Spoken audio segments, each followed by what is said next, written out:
Hello everyone. So how are you all? I hope you all are good. तो आज हम अपना stats पढ़ेंगे. ठीक है, स्टार्ट्स में हमने कुछ basic introduction on that day we have done. ठीक है, इस जो इसकी फर्स्ट वीडियो थी उसमें हमने कुछ थोड़ा सा पार्ट इंट्रोडक्शन का करा था, मीनिंग पढ़ा था as a singular noun, as a plural noun. Sorry, as a plural noun we have done, but as a singular noun आज हम पढ़ेंगे. ठीक है, तो उसके आगे का हम कंटिन्यू करते हैं. Now see, statistics as a plural noun we all have done. ठीक है, now today we'll start statistics as a singular noun. Fine. See, statistics means science of statistical methods. अब क्या statistics का मतलब क्या होता है कि statistical methods की science जो होती है, ठीक है, statistical methods के बारे में पढ़ना. There are so many statistical methods, like we can't say so many. We have 5 methods which we will study. ठीक है, देखिए, फर्स्ट वन इज कलेक्शन. मतलब कि क्या होता है, पहला स्टेप क्या होता है कि डेटा जो भी होता है उसको कलेक्ट करना. ठीक है, जब हम डेटा को कलेक्ट करेंगे तभी तो उसको आगे हम कर पाएंगे, काम उस पर वर्क कर पाएंगे. ठीक है, so first step is collection and then second one is presentation. ठीक है, हमने डेटा कलेक्ट कर लिया, after that we'll present that data. ठीक है, उसके कुछ तरीके होते हैं कि कैसे हमें उस डेटा को प्रेजेंट करना पड़ता है. Fine. And then third one is analysis and analysis अलग है, इंटरप्रिटेशन अलग है. ठीक है, analysis and interpretation of numerical. तो क्या होता है यहाँ पर, फिर उस डेटा को क्या करा जाता है, पहले कलेक्ट किया जाता है, देन प्रेजेंट किया जाता है, उसके बाद क्या किया जाता है, उस डेटा का एनालिसिस होता है, आफ्टर दैट डेटा का इंटरप्रिटेशन होता है. कौन से डेटा का, अब it is a most important thing कि कौन सी डेटा का होता है ये सारा. स्टैटिस्टिक्स में क्या करते हैं, न्यूमेरिकल डेटा सिर्फ लेते हैं, उसी का ही हम सिर्फ न्यूमेरिकल डेटा को कलेक्ट करके उसी से ही हम स्टैट्स कर सकते. स्टैट्स मैंने आपको बताया था, क्वालिटेटिव डेटा नहीं चलता है कि किसी की क्वालिटी हमें पता है तो हम उससे क्या उसका डेटा निकाल दें, ऐसा नहीं होता है. ठीक है, सिर्फ न्यूमेरिकल डेटा हम लोग ले सकते हैं. फाइन. अब देखिए, ये तो हो गए methods. Now there are some stages of statistical study. ठीक है, कुछ स्टेजेस होती हैं जो हमें कवर करनी पड़ती है, ठीक है, क्लियर करनी पड़ती हैं. उसी स्टेजेस के अकॉर्डिंग ही सारा स्टैट्स चलता है. ठीक है, जैसा मैंने बताया था, इसको स्टेजेस भी कह सकते हैं, इसको मेथड्स भी कह सकते हैं. ठीक है, 5 मेथड्स होते हैं स्टैटिस्टिक्स के, collection, organization, presentation, analysis and interpretation. Collection मैंने आपको बताया, वही चीज सेम है, कलेक्ट करते हैं डेटा. देन ऑर्गेनाइजेशन, उस सारे डेटा को जो कलेक्ट किया है प्रॉपरली इसको in a systematic way we arrange that data. ठीक है, उस सारे डेटा को क्या करते हैं, अरेंज करते हैं, ऑर्गेनाइज करते हैं. ठीक है, and then presentation, after that organize करने के बाद फिर उस डेटा को प्रेजेंट करते हैं एंड देन एनालाइज करते हैं एंड आफ्टर दैट इंटरप्रिटेशन करते हैं. ठीक है, so these 5 stages we have, these 5 stages और methods we can see. Now this is all about statistical methods. अब स्टैटिस्टिकल मेथड के बाद there are some tools. Tool होते हैं, ठीक है, उसके बारे में अब हम पढ़ेंगे. सी नाउ स्टैटिस्टिकल टूल. अब यहाँ पर भी देखिए क्या है, 5 मेथड्स थे. अब उन 5 मेथड्स को कैसे करना है, तो उसके कुछ टूल्स होते हैं. First one is collection. Collection में देखिए क्या होता है, सेंसस और सैंपल. अब now what is census. Census का मतलब होता है जो पूरा यूनिवर्स का ले लेता है. ठीक है, उसमें मतलब कि जैसे कि मान लो आपकी क्लास में 50 स्टूडेंट्स हैं. ठीक है, अब मैंने 50 स्टूडेंट्स में से सारे 50 स्टूडेंट्स का डेटा जो है वो चेक किया, सारी चीजें, जिस चीज का भी डेटा चाहिए हमें. ठीक है, तो वो सारे 50 स्टूडेंट्स को कवर करके किया है.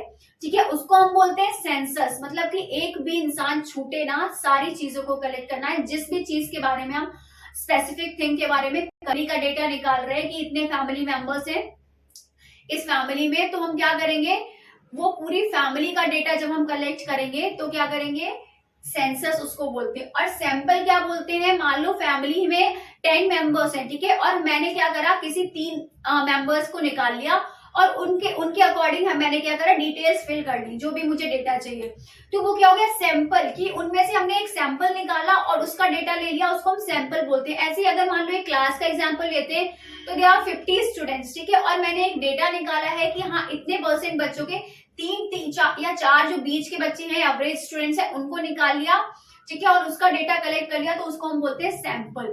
मतलब कि सेंसस में हम सारे को कलेक्ट करेंगे और सैंपल में कुछ सैंपल्स लेकर, सैंपल का नाम ही आप समझ रहे होंगे कि कुछ लेवों को लेकर उसका सैंपल करके फिर डेटा कलेक्ट करेंगे. ठीक है, अब next one is organization. Collection done, second one is organization. देखिए आपने क्या करा होगा, एरे ऑफ डेटा, ठीक है, first one is array of data and then second one is tally marks. हम क्या करते हैं मैथ्स में, आप उसमें जो हमारा एक चैप्टर होता है उसमें क्या टेली मार्क्स करते थे, ठीक है, तो वही चीज यहाँ पर है, हम क्या करेंगे ऑर्गेनाइजेशन में टैली करेंगे और एरे करेंगे डेटा का, ठीक है। Third one is presentation. अब हमने डेटा कलेक्ट कर लिया, ऑर्गेनाइज भी कर लिया, अब उस डेटा को प्रेजेंट कैसे करना है कि हमें हाँ उस चीज से बिल्कुल करेक्ट चीजें पता चल जाए, क्योंकि अगर हम लोग सिस्टमैटिक तरीके से नहीं लिखेंगे तो कुछ भी कहीं लिख देंगे, क्या हम समझ पाएंगे उस चीज को, नहीं समझ पाएंगे, ठीक है। तो इसीलिए क्या करना पड़ता है, उस डेटा को प्रॉपरली प्रेजेंट करना पड़ता है। कैसे करेंगे, टेबल्स की फॉर्म में, ठीक है, और ग्राफ्स की फॉर्म में एंड डायग्राम्स। तो ये तीन चीजें होती हैं जिसमें हम क्या करते हैं अपने डेटा को प्रेजेंट करते हैं, ठीक है। Next one is analysis. अब एनालिसिस क्या होता है, उस डेटा का जब एनालाइज होता है कैसे, परसेंटेज में, ठीक है, जब हम जो डेटा निकालेंगे उसको कैसे परसेंटेज में निकलेगा हमारा डेटा, या फिर एवरेज में निकलेगा, या फिर एंड कोरिलेशन, ठीक है, कोरिलेशन में निकलेगा। अब देखिए नेक्स्ट वन क्या है, इंटरप्रिटेशन। इंटरप्रिटेशन क्या होता है, मैग्नीट्यूड ऑफ परसेंटेज, ठीक है, या तो magnitude of percentage then averages between different economic values, या फिर अलग अलग तरीके की जो इकोनॉमिक वैल्यूज होती हैं, ठीक है, उनका बीच का जो एवरेज होता है उस तरीके से। अब ये मैंने आपको कुछ चीजें बताई हैं, स्टैटिस्टिकल टूल्स बताए हैं। ये स्टैटिस्टिकल टूल बेसिकली आपके चैप्टर्स हैं जो कि हम आगे पढ़ेंगे। ये सारे चैप्टर्स हैं, सेंसस क्या होता है, सैंपल क्या होता है, tally marks, tables, graphs, diagrams, percentages, averages, correlation, these all are the chapters, ठीक है। यहाँ पर मैंने आपको शॉर्ट डिटेल में दे दिया है। अब आगे हम इसका जब चैप्टर पढ़ेंगे तो बिल्कुल फुल डिटेल में each and everything I tell. Now ये हो गया हमारा statistical tool and then scope of statistics. अब देखिए स्कोप क्या होता है स्टैटिस्टिक्स का। First one is nature of statistics. इसमें हम क्या पढ़ेंगे, स्टैटिस्टिक्स का नेचर क्या होता है, इसका science as well as art. Science as well as an art का मतलब क्या होता है, जैसे कि यहाँ पर क्या होता है प्रैक्टिकली चीजें भी होती है और एक्टिविटी होती है, ठीक है, तो दोनों तरह की चीज होती है, ठीक है, practically and active, okay. And then second one is subject matter of statistics, ठीक है, और थर्ड वन है लिमिटेशन ऑफ स्टैटिस्टिक्स। अब लिमिटेशन ऑफ स्टैटिस्टिक्स का मतलब होता है, मैंने आपको हर बार यही बोलती हूँ कि किसी चीज की कुछ खूबियां होती है तो उसकी खामियां भी होती है, ठीक है। तो इसमें हम क्या पढ़ेंगे, अभी मैंने इतना कवर करा है, अब हो गया हमारा लिमिटेशन ऑफ स्टैटिस्टिक्स। ये हम अपनी नेक्स्ट वीडियो में पढ़ेंगे, लिमिटेशन ऑफ स्टैटिस्टिक्स, ठीक है। आई होप आपको समझ में आ गया होगा statistics as a singular noun, and in that video also I told you about plural noun, ठीक है, वो भी समझ में आ गया होगा।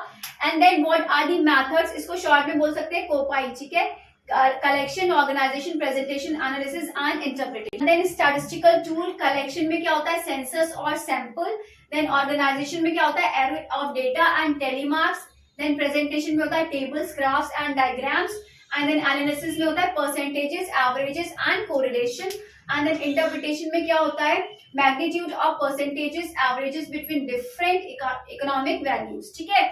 उसके बाद स्कोप ऑफ स्टैटिस्टिक्स पढ़ा है हमने, ठीक है। स्कोप ऑफ स्टैटिस्टिक्स में क्या था, नेचर ऑफ स्टैटिस्टिक्स, जो मैंने बता दिया है कि साइंस भी होता है और आर्ट भी होता है। Then subject matter of statistics, then last one is limitation of statistics, जो हम अपनी नेक्स्ट वीडियो में पढ़ेंगे, ठीक है। So this is all for today. I hope you all understand. If you understand, then kindly do like, comment, share and subscribe my channel. So till then, bye bye, take care, have a good day and take a screenshot.